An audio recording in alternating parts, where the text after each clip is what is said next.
and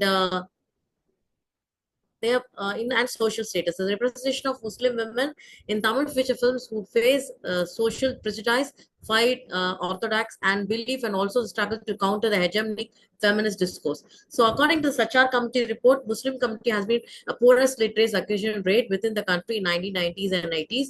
The inferiority and reserved nature of a Muslim community denies access and resources, education, and even to the health facilities. So when you started that period, the stereotypes of Muslim women, how the Indian cinema started to project and that perspective through Hindi movies, most powerful and cognate medium of expression in India. So here, even in Hindi movies, the first-time Indian cinema in 1980s, ultimately the audience observed Muslim women are projected in stereotype in different images. So even in the projection of Kargil war or bomb blasts or community raids, how the women are being will be looking as a very submissive or in any kind of view that creates when not a down, not a upgraded one, that will not be a lower level.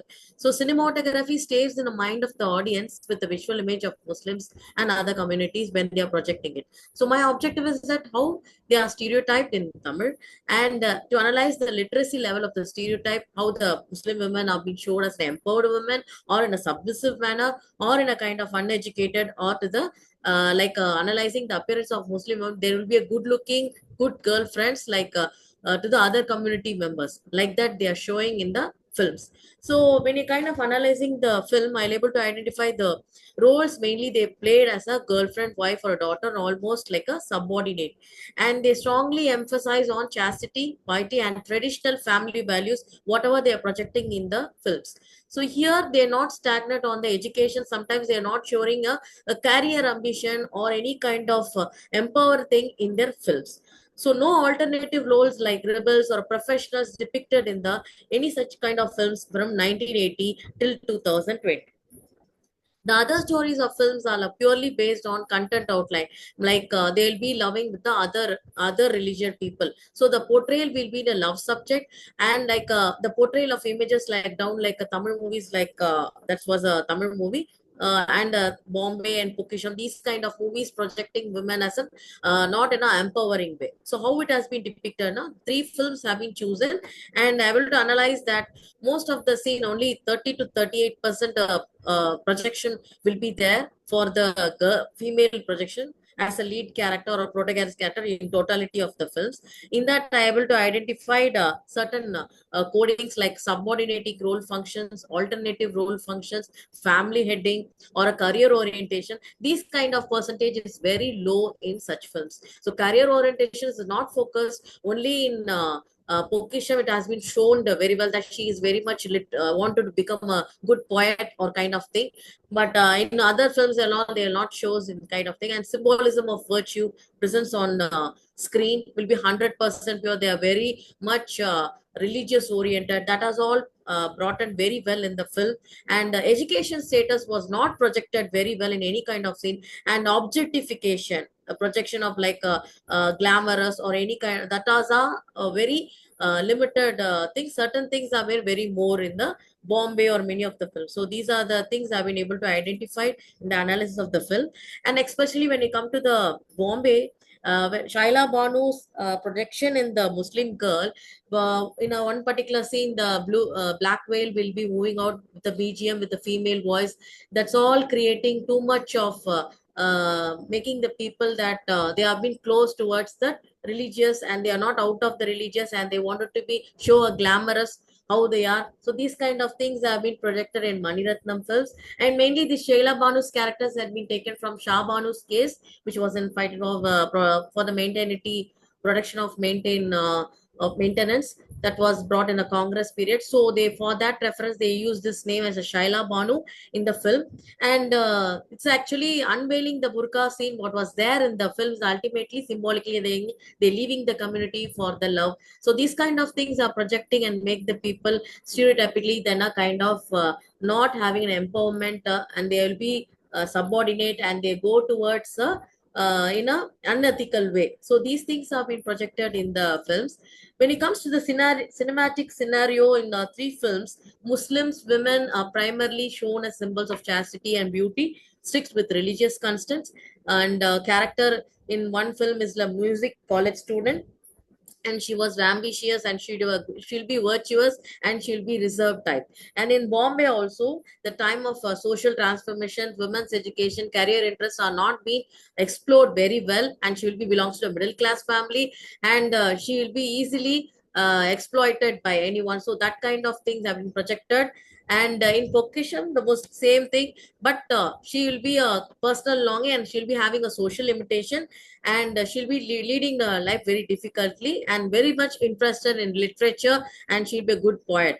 So these kind of portrayals are commercial profitability. But second, my ideological motivation is that prioritizing the familiar stereotypes that resonate with the majority audience.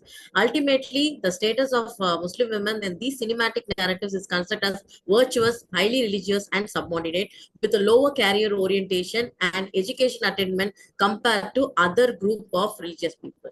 In the realistic thing, there are many women have been successive in the in Muslim women, but they have not been projected in a cinematic way where their movements have been empowering still, and they have been growing. So these are some of the examples are there, but it's not been exploited. They have been used in the films by any of the directors.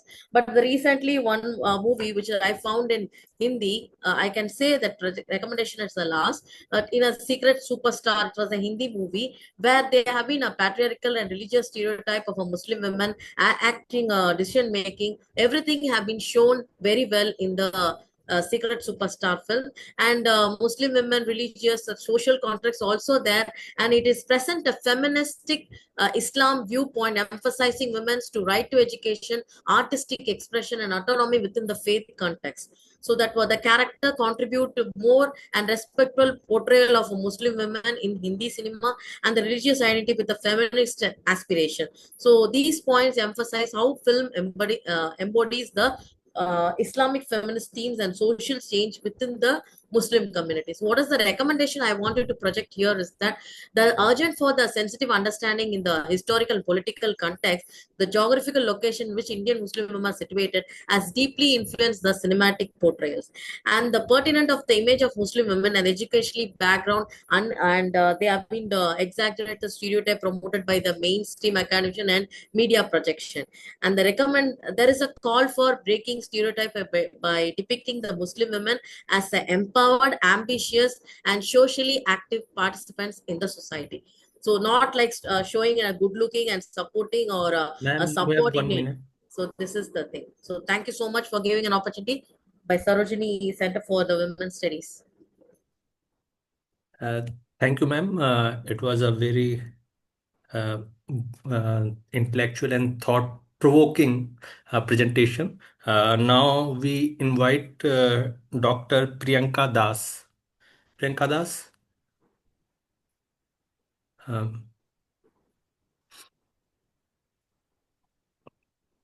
Hello. Priyanka Das? Priyanka was yes. I'm sorry, yes. Hello, ma'am. How are you? All well. Yeah.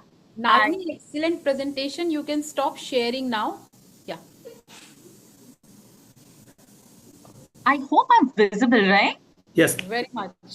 Okay, yeah. Because I don't have any PowerPoint to share. I just have a few points, and I'll try to, wrap up it as early as possible. Very good to see you, ma'am. Though I'm not there in person, I would have loved to be there. Okay, so I'll begin without much ado. Yeah. So, I've chosen a very weird topic, I guess, to speak of feminism. I'm not much of a feminist, intellectual or anything. I don't even teach feminism because I think every text needs feminism as the fundamentals to be taught. Anyway, so my title is Hardcovers and Hashtags. It's 5:50 here, so I'll wrap up before 6. Yeah. So I begin. So to speak of feminism today is to oscillate between this printed page and the scrolling feed. Since my primary research area is digital media, Holocaust, and memes and everything. So I have chosen this topic about how these new age Islamic feminism clashes with this new age feminist rules. So as I would argue here that this new age Islamic feminism is as likely to appear in Penguin or Zuban paperbacks as well as in Instagram Reels. The Muslim feminist today has moved from this footnotes of political theology, and it has moved into the mainstream global culture. And she now narrates this kind of defiance through both faith and filters. So what my paper addresses is this contradiction that arises from this newfound visibility, which is when rebellion trends, does it still resist something? Does it still resist the patriarchal or the capitalist power? Or when trauma becomes a visual commodity, does it lose its immediacy or its immediate insurgent power? So because the question is no longer about who speaks for women, it's about who circulates women's stories and what we are exposed to, what we read, what we consume. So Islamic feminism, as I argue here, occupies this particularly volatile space, which resists any kind of binaries. I mean, as we all know, that it unsettles these binaries. It defies both conservative patriarchy, orthodox patriarchy, as well as the Western liberal feminism, because it speaks from within faith rather than outside it. So, but the Western literary market and digital capitalism have learned it well enough to sell the idea of difference, the uniqueness, quite profitably. Veils, deserts, oppression. These are all the yardsticks. These are all the words, vocabulary that are aestheticized. These vocabularies are used for consumption, for making it palatable or digestible for the Western readers. So what I am going to do is I'm going to explore this uneasy alliance, bringing in the book or the literary market, the Indian academic space, and the digital media by studying these interconnected zones. And I'm using Sadhvi's Women at Point Zero, though my favorite is The God Dies by the Nile. Anyway, so I'm using Sadhvi's Women at Point Zero and Shafak's The Bastard of Istanbul and 40 Rules of Love, and Satrapi's Persepolis, of course, to track how Islamic feminism or Islamic feminist voices are continuously moderated, curated, and marketed, while also critiquing these newer forms of misogyny on digital platforms, which have a very complicated relationship with feminist solidarity. I mean, it also breaks feminist bonds and at the same time creating one. Anyway, so my first section would be to read the Islamic feminism in the literary market. So what I've observed in the last few days of me reading Shafak, Sadhvi, and Satrapi is that the literary marketplace has become this testing ground of acceptable rebellion.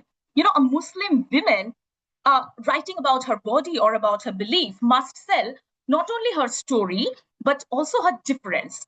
Western readers adore these stories of captivity, stories of women liberated from the veil, female bodies escaping the namaz, breaking from the prayer. In short, these exoticized tales that defy religion. Nawal al-Sadhvi's Women at Point Zero was first published in Arabic in Lebanon and not in Egypt because it was banned in Egypt for quite a long time. And then it was later translated into English in London by Z Books. It had this sepia-toned cover with a veiled face of a woman and the desert hues, which fed the Western appetite for Muslim women's captivity stories. So Sadhvi herself later lamented that the West fetishizes the Arab women's suffering but never funds her liberation.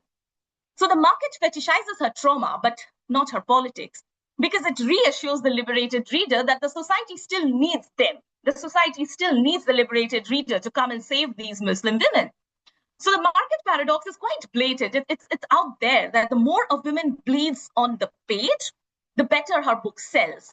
So books that whine of that cry of Muslim misogyny are quickly elevated as symbols of liberation, while the same texts, if they critique Western patriarchy or Hindu patriarchy, they are sidelined. So Sadhvi's refusal to romanticize either East or West made her a literary outsider forever. So Elif Shafak, on the other hand, mastered this market vocabulary, not only through her eyebrow-raising titles, but her books like The Bastard of Istanbul and The 40 Rules of Love were packaged and sold as cosmopolitan texts, which mixes like Sufism with feminism. This marketing tag that she adopted, which is Shafak's Turkish magic, softened her political edge, and thereby amplified her reach. Inside her text, Shafak builds this Sufi feminism, a spiritual ethics of love that goes against both patriarchy and patriotism. On the other hand, Marjane Satrapi's Persepolis changed the entire medium. Her black and white comics turned Iranian girlhood into a visual rebellion. The simplicity of her dialogues, of her lines, made her critique relatable, exportable, teachable, and even animatable, if I can use the word. I don't know if it exists. Anyway, so when Persepolis entered American classrooms and film festivals, it was taught, or it was embraced as safe multiculturalism. It's safe too because you're reading graphic narratives. You're not really engaging with a manifesto.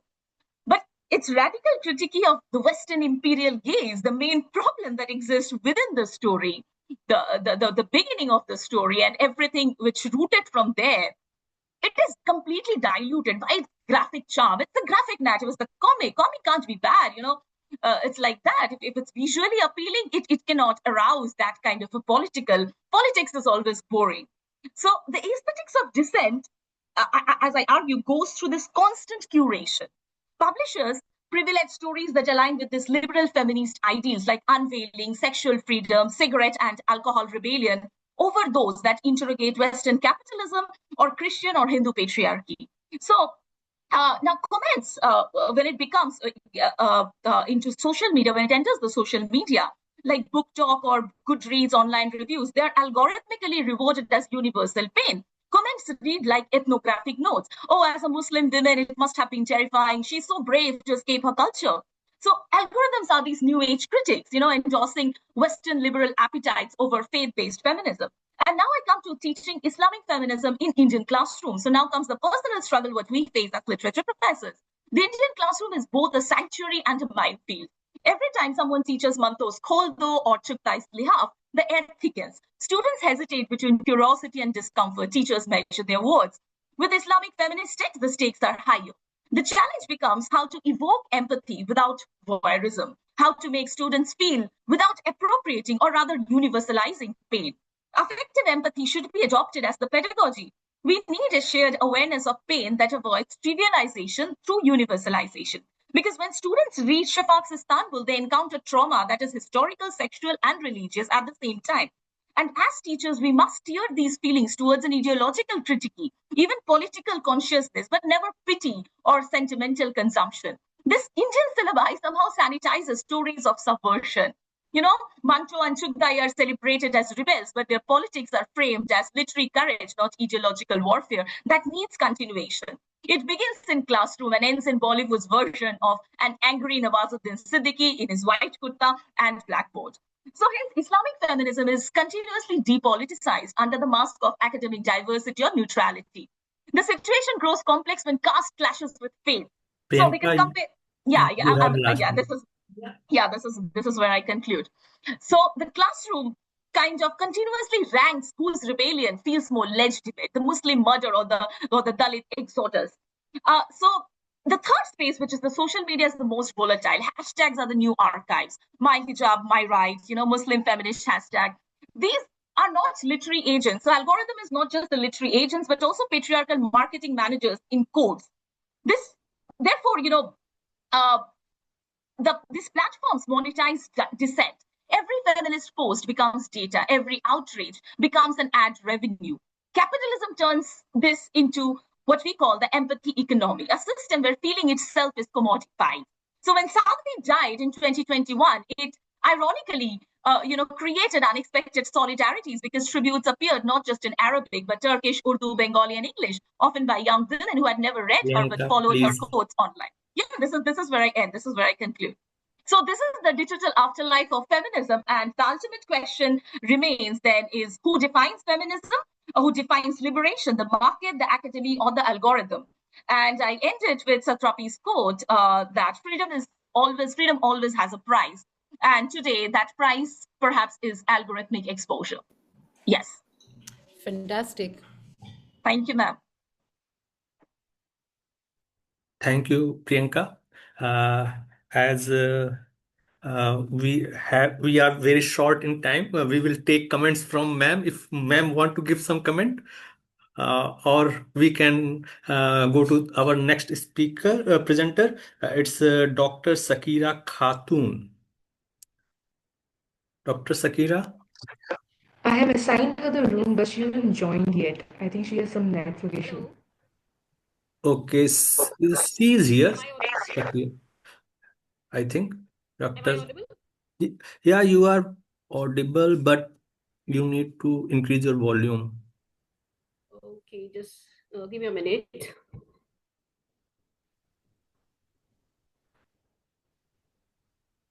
She's audible, I suppose. Well, my output volume is full. Yes. Yes, you are audible. Good evening, ma'am. Perfectly audible. Okay, thank you, ma'am. Thank you. Very good evening to all of you. I am Shakira Khatun from Aligarh Muslim University. And the topic of my presentation is Dusting the Boudoir, Excavating Islam's Feminism from the Ruins of Cultural Bombardment. Now here I have used this term Islam's feminism instead of Islamic feminism intentionally because Islamic feminism invokes the idea of a recent movement to seek gender equality and women's rights within the Islamic framework. Whereas Islam's feminism goes back to Islam's spirit of gender justice without the need for a movement. Here there is need to dust the boudoir because every civilization gathers dust over time, and dust here does not mean decay. It is residue, memory, and forgetting. So the boudoir is here and a private, often misunderstood feminine space, and it stands as a symbol of the interiority of Islam's feminist tradition. Because over 10 centuries, this room has been invaded by colonial narratives and locked from within by patriarchal authority. The historical and cultural misrepresentation of Muslim women began not as innocent misunderstandings, but as part of a deliberate project of domination. Islam and feminism, we can say, have been antagonistic towards each other owing to the way they came into contact with each other. If we look at the history, feminism gained momentum at the time when the world was largely colonized by the European powers. And the colonizers were bent on destroying indigenous cultures on a different pretext to establish their rule and authority in order to justify their colonial aggression and expansion.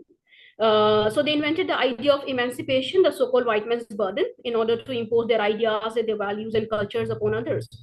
And they declared in this effort many indigenous cultures as savage and barbaric to justify their rule over them in the name of civilizing them.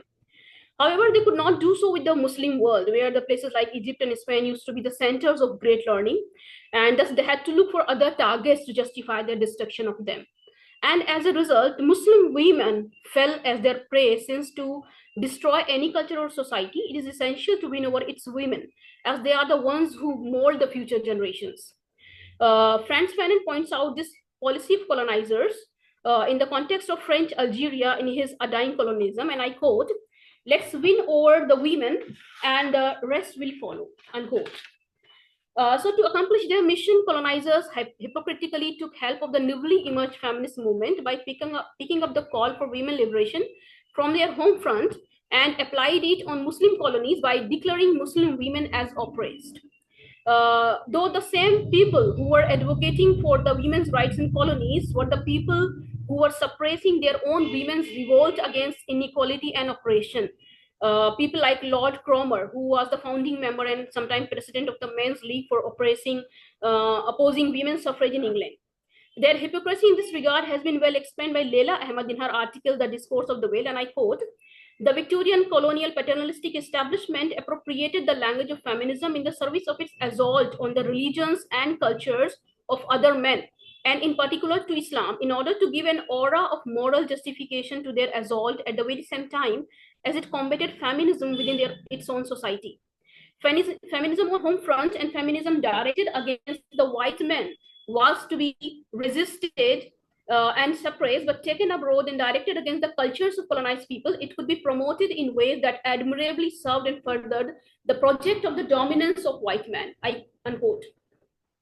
So that is how feminism and Islam came into conflict with each other because of the misrepresentation and misappropriation of both by the colonizers to further their colonial interests.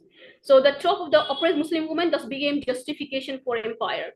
Since feminism was used as a tool to destroy Muslim culture and societies, it came to be regarded as something blatantly against Islam and thus as an enemy. This resulted in an opposition to and rejection of feminist movement by Islamic societies, thus portraying them as anti-feminist. Even after the end of the formal rule of empire, these narratives survived through new channels, through global media, through foreign policy rhetoric, and through the secular liberal discourse that continues to treat Islam as inherently incompatible with gender equality. From the French bans on whaling to the American saving of one women, the logic remains the same, that the Muslim woman is spoken for and is rarely listened to.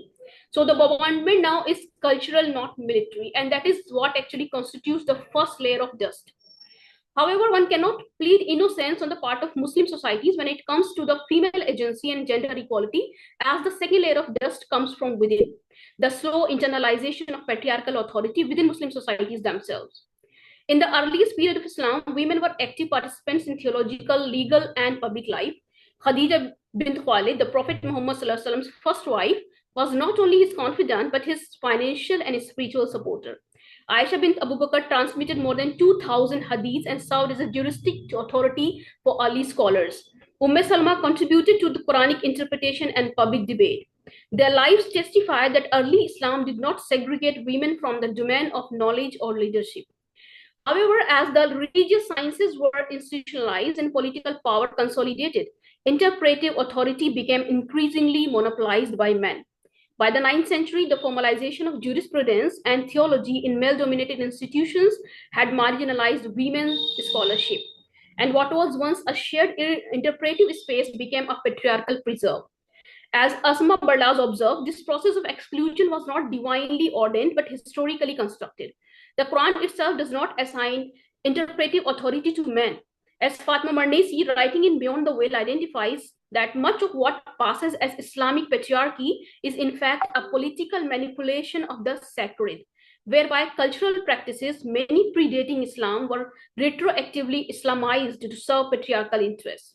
Verses of the Quran were read selectively and contextually detached to sustain male dominance. For example, the verse 34 of Surah Nisa, which reads, I quote, men are the protectors and maintainers of women because Allah has given the one more strength than other and because they support them from their means, has been, unquote, has been repeatedly invoked to justify male authority. Islamic feminist scholars such as Amina Wadood and Asma Barlas argue that the verse describes responsibility, not superiority. It assigns care and provision, not domination. In this sense, patriarchal interpretation functions as an internal colonization of the text, obscuring Islam's egalitarian spirit beneath cultural conservation. Against this backdrop, to speak of Islam's feminism is to speak of excavation rather than invention. It is not about imposing a Western theoretical frame upon Islam, but about uncovering what has always been present within it. The Quran repeatedly asserts the equality of all believers. Then hierarchy among humans, especially along gender lines, is a theological contradiction according to Amina Wadood. Reclaiming interpretive authority is therefore central to the excavation of Islam's feminism.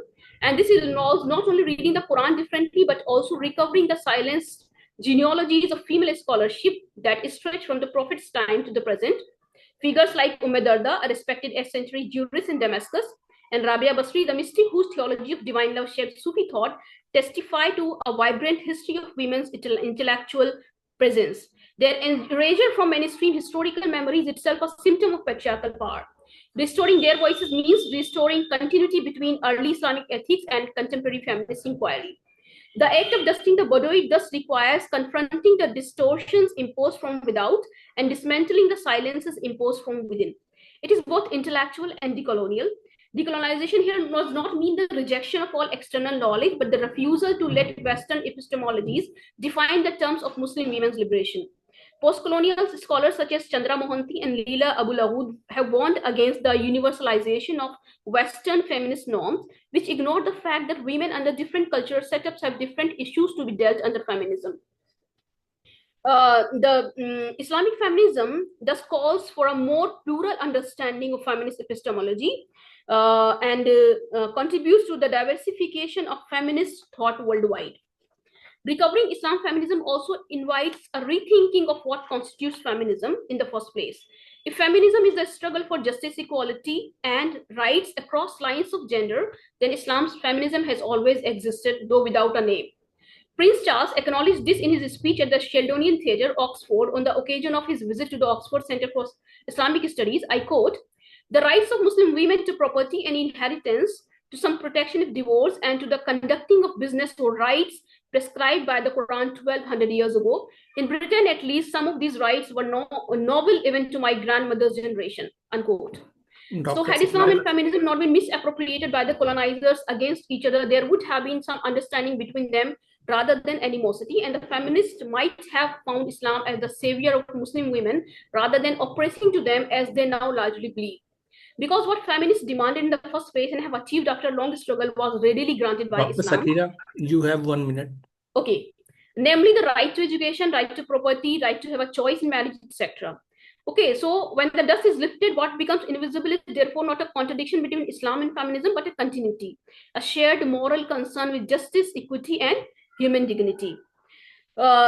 This recovery is not merely academic, it is also deeply political. In an era of global Islamophobia, the insistence that Islam contains within itself the sources for gender justice is a form of resistance. It challenges the narrative that Muslim women's liberation must come from outside, while also holding Muslim societies accountable for their own patriarchal structures. Dusting then is both outward and inward, both critique and confession. Thus, we can say that to dust the boudoir is to re-enter a space that has always belonged to Muslim women, to breathe life into what has been neglected, and to affirm that feminism, far from being foreign to Islam, is one of its forgotten roots. Thank you. Thank you, Dr. Sakira. Ma'am, do you have any comments, or we should continue with? Ma'am, you are. We should be seamlessly moving on to another speaker, Okay. I suppose. Okay, That's the best way to Rosanna continue. Khatun, you are next. You can continue.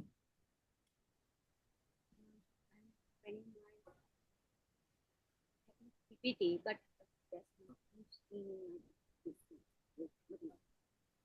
Hello.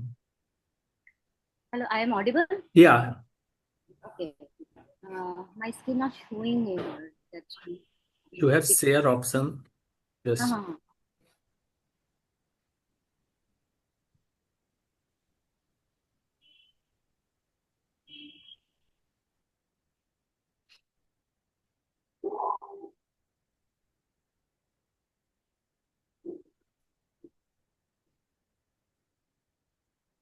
Let's see.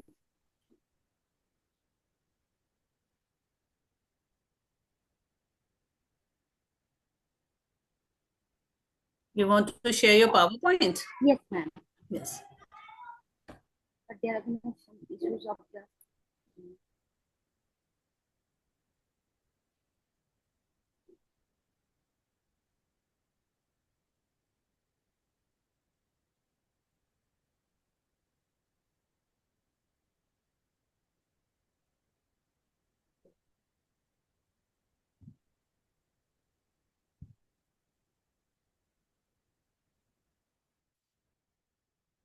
I cannot present the PPT. Can bring to them without presentation. Yeah, you can start. Absolutely, absolutely. This.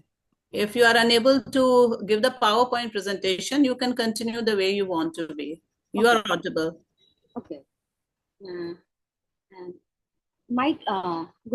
evening, everyone. My topic is representation of Muslim females in contemporary Bengali language cinema from India, and it's talking about the symbolic annihilation. First of all, the cinema, how the cinema is represented. Cinema plays a crucial role in shaping society in overall narrative by portraying character, situation, people, and community. It illustrates how society and perceive reflect our history, cultural, social, political, and community aspect. The voice of cinema influence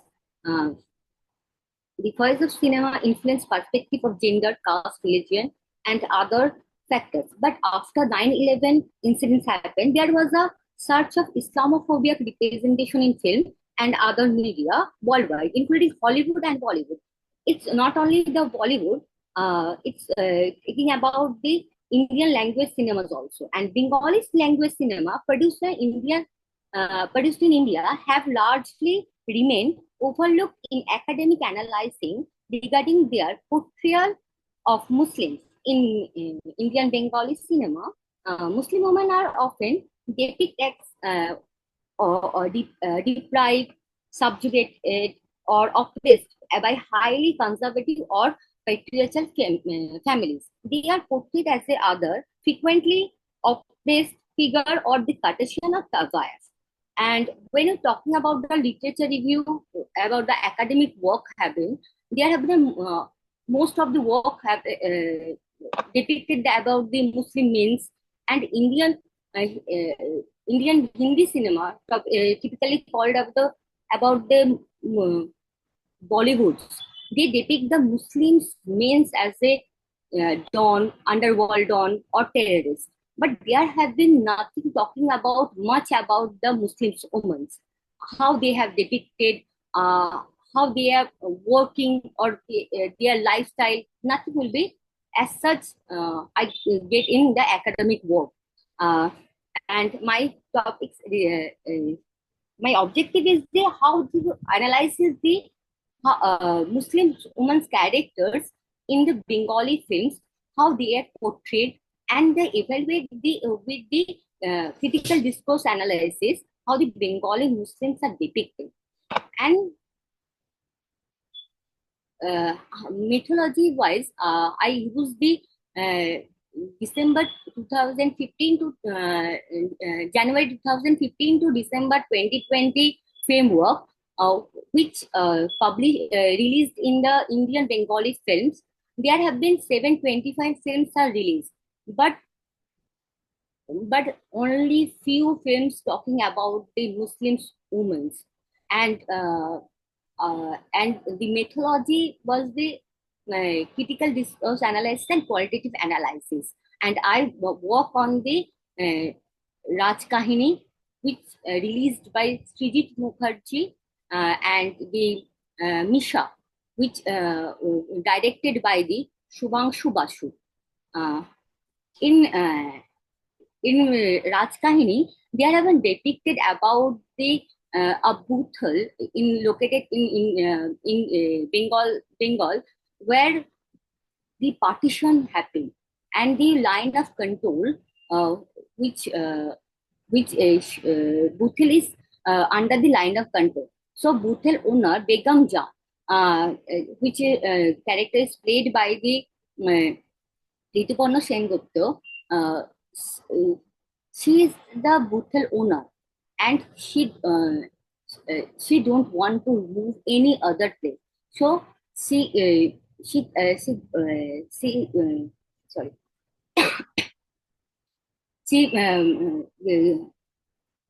raised her voice and battled with the administrator, both the Indian and East Pakistan. Right now, this is the Bangladesh.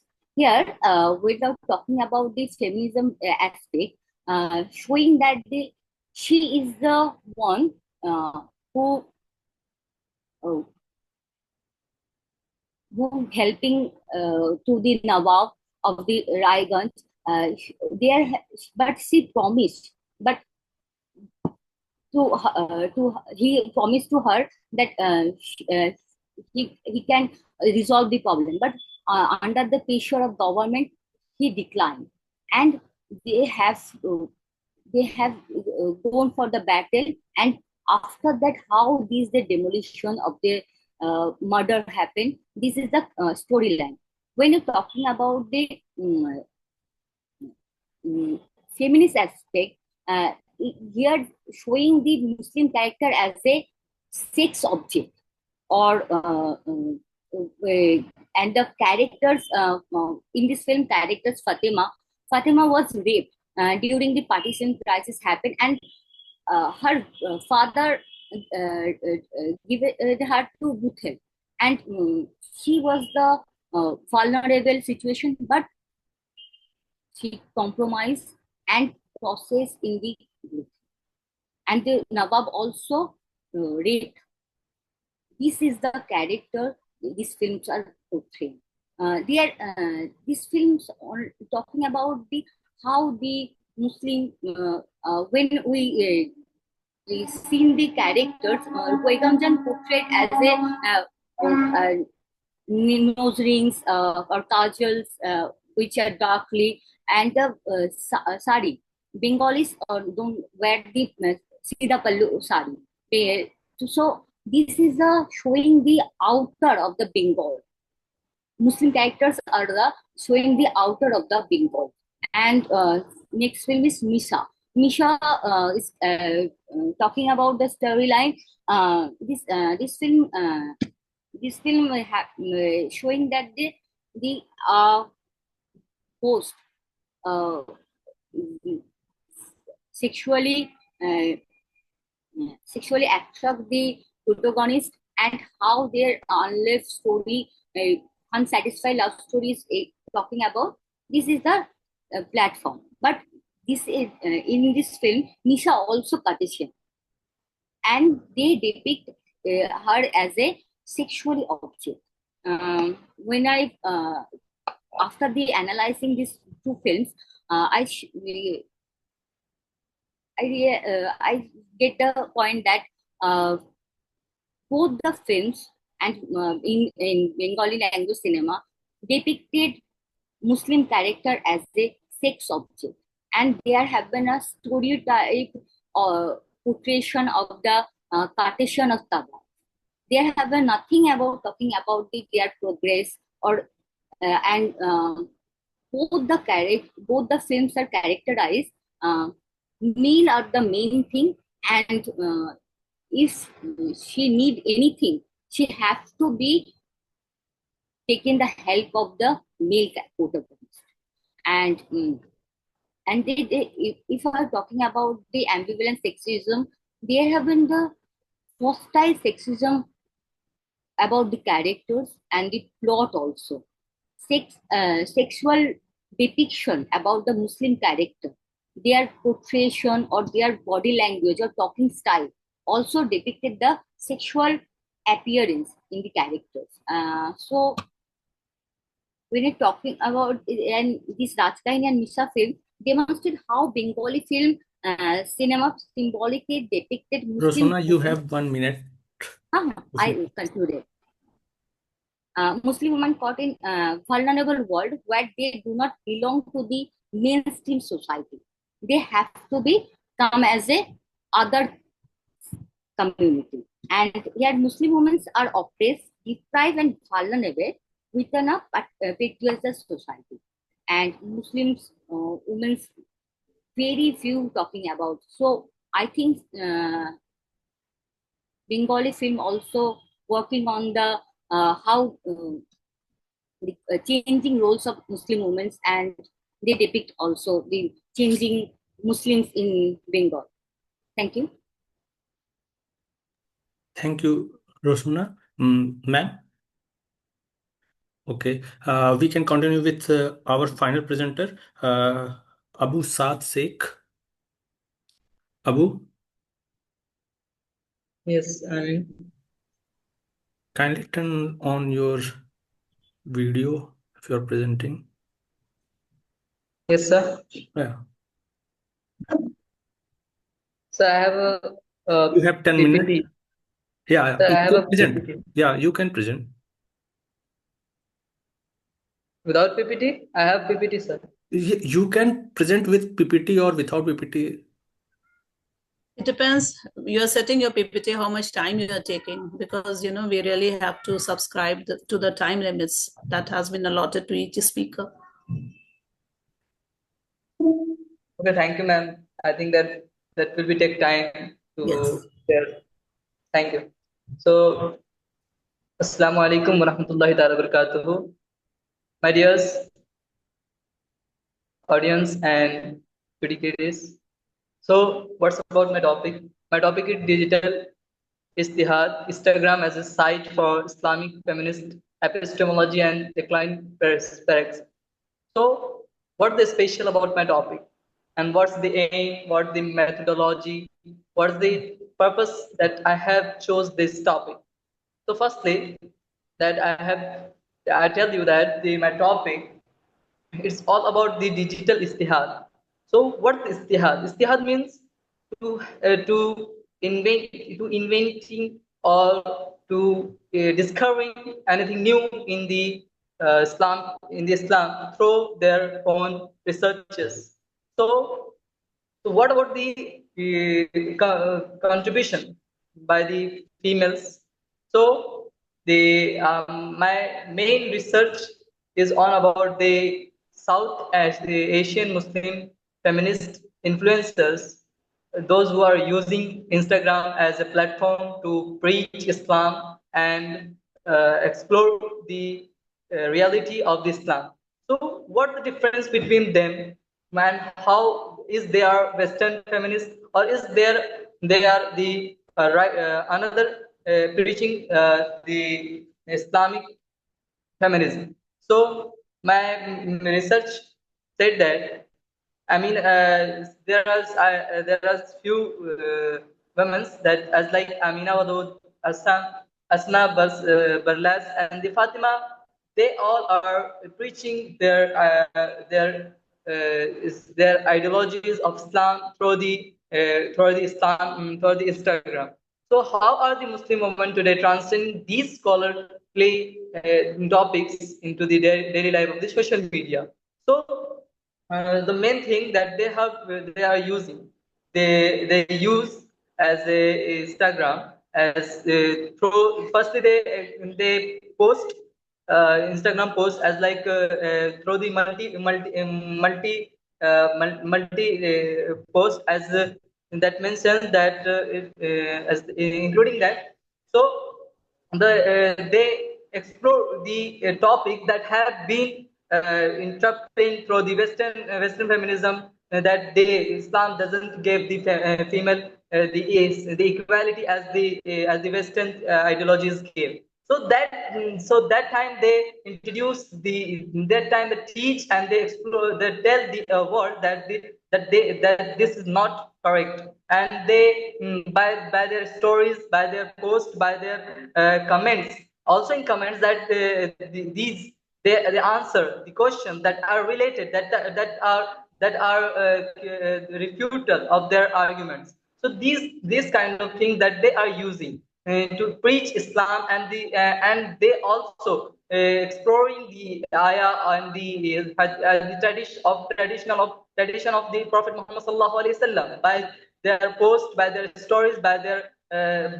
ideologies, sharing these kind of things, and so that makes my paper as clear. So what are the methodologies that I have been used in my paper? So my main methodology that I used, as I have a research, I have used the research of the 2024 research that has ongoing on the main five Instagram accounts that their followers are upmost 15K. So and they use as method English or Hindi or Urdu for the preaching of the Islam. So these things that their accounts explore that there are almost, they have posted more than 300 posts and reels and stories. By these things that they are interpreting the ayah of the Quran, and they are interpreting the hadith of Prophet Muhammad sallallahu alaihi wasallam. And by their ideologies, by their ideologies, that they istihad, they interpret the Quranic ayat against against the words that against the Islamic against the Islamic ideologies that have been questions through the many questions. So what the thing that we have to be know, that why that it become importance for the women. So main thing that we have to be understand that in our society there is a few and the less scholars you got as a female teacher or a female learner. So that time that become a very, very important, that the women that have been using the social media as their platform to preach the Islam, through their education, through their knowledge. So the men, so these things that become very crucial. So that we have to be know that the real effect. So what the effects that have been changed through these kind of the Instagram pages. So these Instagram pages reveals and the explore the identity of the Islam, and they also merging that they are also balancing a bridge between Western ideology and the Quranic verses, that they explore the reality, that what the meaning of that Quranic ayah, and by their ideology, by their interpretation, that help the other women in Islam, that other women in Islam to understand the reality of the Islam.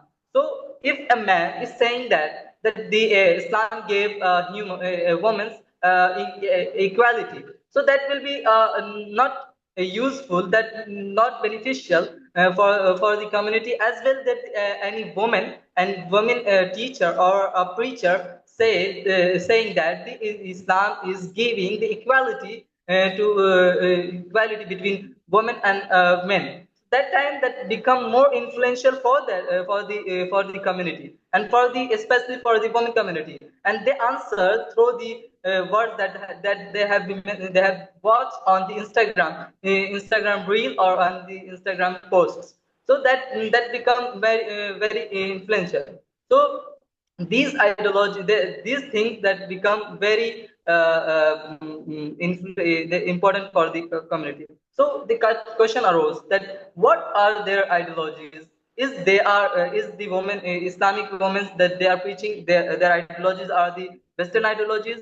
They are following Western ideologies? No, they are not the Western feminists. They are the Islamic feminists. They balance the Islamic ideologies and the Western ideologies, and they refute the wrong and the wrong perceptions of the Western feminism. So that become very influential for the community, and that making a good sense for the upcoming generation. And as we know that our whole ummah and the community are using this kind of platforms. So that become a very influential for the every age of every age of the ummah community. So these kind of works are very influential for the community. And in conclusion, Abu, so you have 1 yes, minute. Yes. You have 1 minute to finish. Okay, I am concluding. So in conclusion, the research conclude that digital ijtihad reshaping the geography of the Islamic feminist knowledge in profound ways. Instagram has become living archive where theology, activities, and the other things that they interpret the ummah, the community, and they serve as a teacher, as a learner for the upcoming generation, and their discoveries and the istihad make a good generation. So these women are transforming Instagram into a site of revolution, proving that the religious knowledge can thrive in digital, and they are exploring, and they are depicting that what is the reality of the feminism in Islam. So that's it. Thank you for having me. Assalamu alaikum wa rahmatullahi ta'ala wa barakatuh. Thank you, Abu Saab. We are already have a valedictory session going on. We are late already 10 minutes. But before that, there was only one question our director ma'am have asked to Nazneen. Have you looked at any film other than Bombay closely to your paper? Nazneen. Okay, I think she's Yes, she busy has with her already phone. responded. Please Yes, she has invite her. responded. Okay, no problem. I don't think so. So we are also late. Sorry if there is any question, but I will ask Barshamita to say vote of thanks, and we can so we can continue with our validity session, which is already there is Professor Ali is already there. I Yes, think yes. you can skip vote of thanks. Vote of Let the thanks, chair yeah. wind up. Let the Yes, chair. yes, we can wind up, and we from this platform we extend warm congratulations to all the speakers. All the papers were really brilliant, and we look forward to delve more into them if you are going to bring them into writing, right? So before losing much time, I think we should be moving on to, because the valedictory speaker has already joined. Yeah. So en masse, we should be moving into that. So Barshamita, you Thank can you so move much, Anurag. everyone. Thank you, and Yeah, thank Barshamita. you, ma'am. Thank you to both of you, and thank you for ma'am for being there Ma'am was all the time. Right. And okay. Congratulations once again to all the speakers. Thank you all. Barshamita, you can move everyone to main session. Thank you.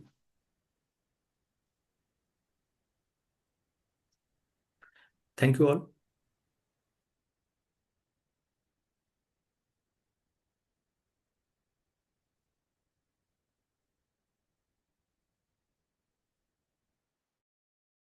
Come to the main. She's here. I think we've all joined the main room now.